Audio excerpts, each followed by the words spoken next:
All right, fantastic win over there by Australia, winning the match by 48 runs. They made 381 in their 50 overs. Welcome to the review, and I'll be joined by Michael Clarke, Aaron Finch, as well as Athar Ali Khan.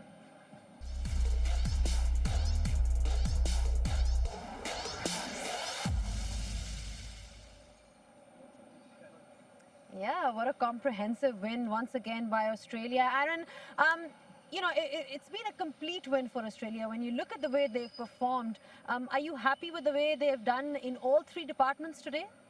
Two of the departments, I think we did pretty well. Batted very well, bowled pretty well in patches, and took wickets to the middle, which is important, and fielded terribly today, which was disappointing and very un-Australian, but something we pride ourselves a lot better on.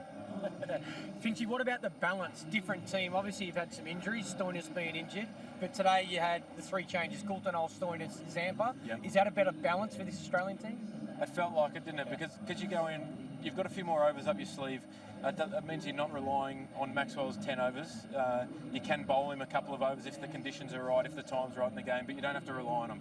So he's able to be a really good chop out for anyone who isn't having their best day. But I think as soon as you rely on part-timers overs, it can be tough. And I know as a batsman, that's when you try and really take advantage of the game. How positive is it for this team that you probably still haven't played the perfect game, yet you're still winning? Oh, it's really important. I think that we're always improving, and I think you have to remember that this team hasn't been together. You look at India; they've been settled for 3, 4, 5 years now. England the same. This team's sort of been together for the last 3 or 4 months.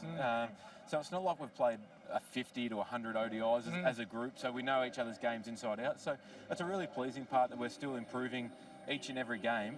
Now it's just building it all together and putting it together at the business end of the World Cup. Well, it seems that it's all coming together at the right time for you. Thank you so much for your thoughts. I'll let you go to celebrate this win. But yeah, fantastic win by Australia overall. And you look at that performance by David Warner. Spoken lots about him and how he's been starting. But of course, he scored 100 against Pakistan as well. And then now, once again, it has to be said, Clarky, that like Aaron Finch pointed out, perhaps two of the departments were pretty good overall for Australia today. Yeah, Finch is pretty hard actually on. Australia didn't field at their best, don't get me wrong, but he said it was probably the worst fielding display he's seen from an Australian team. So I'd imagine there'll be some celebrating, but right now, Finch, you're walking back up the stairs. I think he's going to have a good chat to his team and let him know that he's disappointed with that performance in the field. And that's good to see a standard set so high. Even though it's another win for Australia, they know they can get better. And as Aaron mentioned, that's a great place to be. I mean, Athar, when you look at Bangladesh's performance overall, of course, it was a pretty good run chase, but would you say far too many runs were given in the end? Yeah, absolutely. I mean, 163 runs in the last 13 overs, it made such a huge difference. If you look at what Australia did, now what David Warner has gone up to 447, becoming the highest run getter in the World Cup. So it has been a batsman game, in pitches which has been high-scoring affairs. But it has been a good. Bangladesh has been beaten by a better team. You've got to accept that. But it has been a very good effort. 333, the highest score ever in one-day internationals from Bangladesh. 100 from Mushfiqur Rahim, runs from Tamim, runs from Shakib and Mahmudullah. But you would have wanted the Shakib and Tamim to actually go on, and either one of them should have got 100, and that would have been a much closer match. But having said that, trade was too much for and for the that chase. was, of course, set up nicely by David Warner as well. Clarky, lots of talks on him, around his strike rate and perhaps not the usual David Warner that we've seen. But you've got to give credit to him because in the end, he's put 166 on the board. It's amazing you can even try and fathom that we're saying David Warner's not at his best. He's made 200s in this World Cup. He's the only player to score 250s in World Cup cricket. So, it's his own fault for being so good. Our expectations are set so high, and I think he gave himself a chance today. He took his time. Yes, he's not walking out and striking at 140 from ball one, but he's got the discipline now, and he knows his game well enough now that he just hangs in. picks a bowler, takes them down and catches up. And he was brilliant today. What about Usman Khawaja? Has he taken that spot now? I mean, he scored some crucial runs today. Yeah, I think he certainly earned that number 3. And I think the other thing, we saw in the first couple of games, Australia didn't send Khawaja in. They sent Smith in at number 3. They sent Maxwell in. I think today is a great indication that give Khawaja the chance and he can do the job. I thought he batted really well today. From a Bangladesh point of view, Athar, again, where do you think in their bowling in particular, was it, their line and length, or are they lacking, some extra pace like Australia has? I think what really surprised me when they picked up the wicket and got a new batsman, Usman Khawaja, in. When he got in, I thought perhaps they could have managed to ask someone like Mustafizur Rahman to come and bowl few overs at him. When he bowled his first delivery, Khawaja was well set on 50. I think that was a big surprise for me, not to see him bowl at a new batsman who just come on to bat. Because as a batsman, Michael Clarkey would know that once you get set, it's so hard for a batsman to get someone out on a surface like this. So definitely, I think that the strategy at that stage was not right. Well, at least one positive for them was the way Mushfiq played. I mean, scoring 100.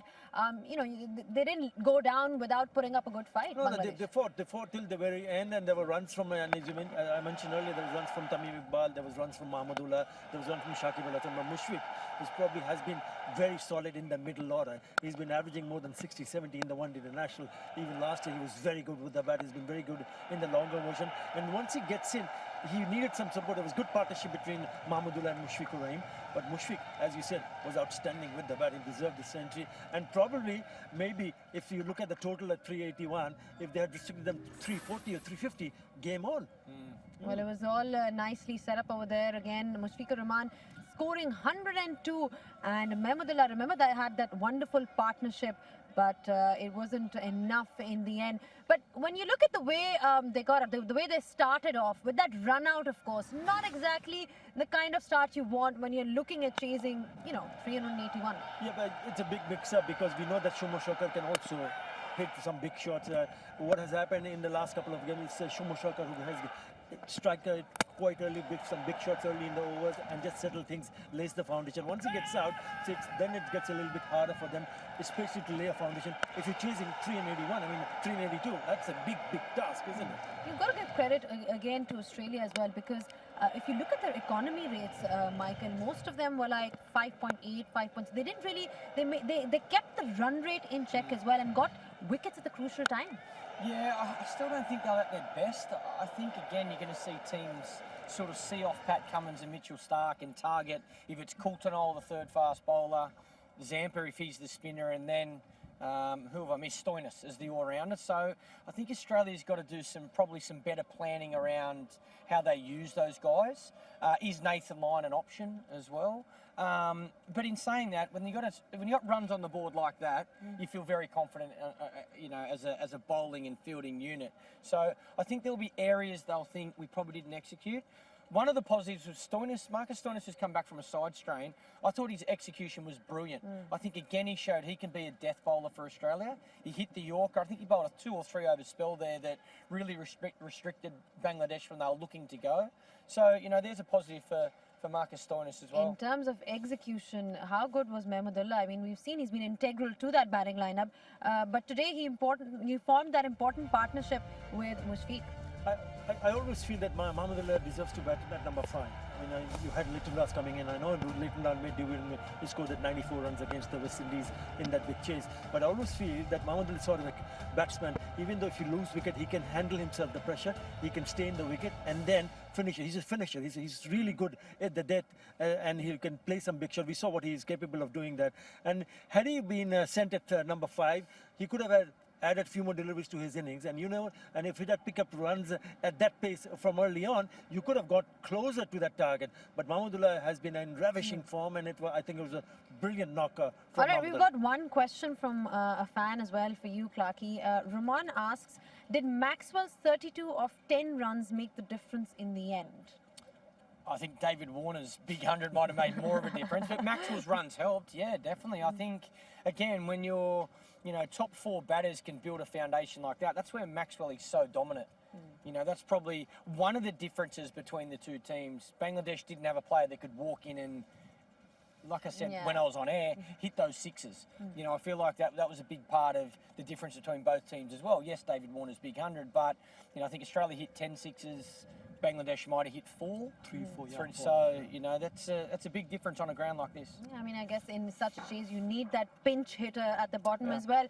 But, you know, this is how things fare. Of course, Australia have got the 2 extra points. And Bangladesh, well, Bangladesh will be playing against Pakistan. They've got a couple of other games as well to redeem themselves. But, yeah, in talking in the context of things, we've got some important games for Australia as well. They play England. That's the all-important match. And, yeah, it should be interesting to see how they fare against that because you know, they've won against Pakistan. They've now won against Bangladesh. It seems like they're getting things in order, but like you rightly pointed out, just a couple of things, and then you probably feel that you know they'll have their perfect game. Yeah, and I probably feel, and I mean this very respectfully, I probably feel the games Australia's won, they've been expected to win.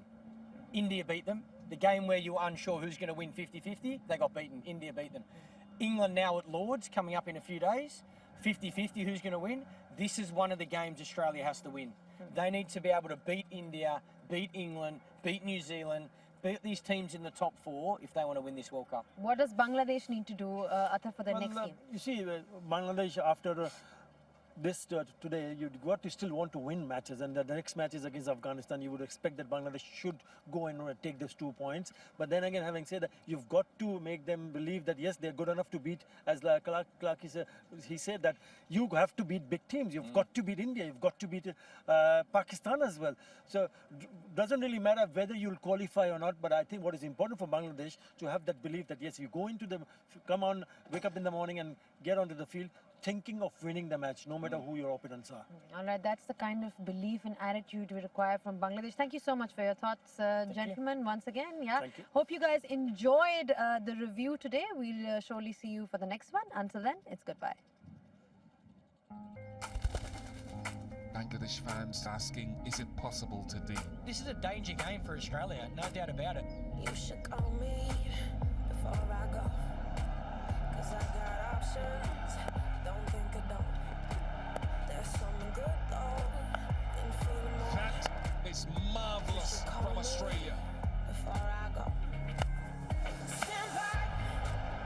There's a million other people here tonight. You know I can. Oh, in the air. In his first over, he has been absolutely outstanding right the way through this World Cup.